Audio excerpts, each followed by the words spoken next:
Hello అందరికీ ఎలా ఉన్నారు? Welcome to SK Reddy logs. So ఈరోజైతే నేను ఒక మంచి హిస్టరీ ఉన్న ప్లేస్ని అయితే చూపించబోతున్నాను బ్రసెల్స్లో. ఇది పోలెట్ దగ్గరలో ఉంటుంది. బ్రసెల్స్లో జస్ట్ వాకబుల్ డిస్టెన్స్ అనమాట అక్కడ నుంచి. ఇదేంటంటే ఒక మంచి హిస్టరీ ఉంది. నాకు కూడా చాలా బాగా నచ్చింది. ఇది వినగానే వామ్మో, వీళ్ళు కూడా స్వాతంత్రం కోసం ఇంకా పోరాటం చేశారా మనలాగా అని అనిపించింది. ఇది మిడ్ 1500స్లో స్పానిష్ వాళ్ళు ఈ కంట్రీస్ని రూల్ చేసేవాళ్ళంట. బెల్జియం, నెదర్లాండ్స్, లగ్జంబర్గ్ వీటిని. సో వీళ్ళు వాళ్ళ నుంచి విముక్తి పొందడానికి వీళ్ళల్లో చాలామంది వాళ్ళకి వ్యతిరేకంగా పోరాడారనమాట. అలా ఫైట్ చేసిన మెయిన్ పర్సన్స్లో ఇక్కడ 2 పర్సన్స్ స్టాచ్యూస్ అయితే ఉంటాయన్నమాట.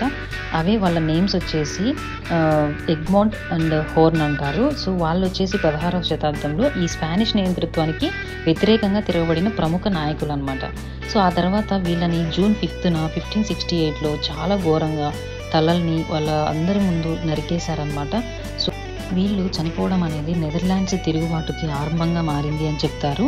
సో వీళ్ళ రిమెంబరెన్స్గా వీళ్ళు వచ్చేసి వీళ్ళ ఇద్దరి విగ్రహాలని చాలా బాగా ప్రతిష్ఠించారు. ఎంత బాగున్నాయంటే వాళ్ళల్లో వీరత్వం అనేది అలాగే మనకు కనిపిస్తుంది. అంత బాగున్నాయి ఈ స్టాచ్యూస్ కూడా. అండ్ దీని చుట్టూ అయితే ఒక 10 విగ్రహాలు ఉంటాయన్నమాట. వాళ్ళ నేమ్స్ అండ్ వాళ్ళ బార్న్ అండ్ డెత్ ఇలా ఉంటాయి. అవి కూడా ఇండిపెండెన్స్లో పార్టిసిపేట్ చేసిన మెయిన్ వ్యక్తులవే అనమాట.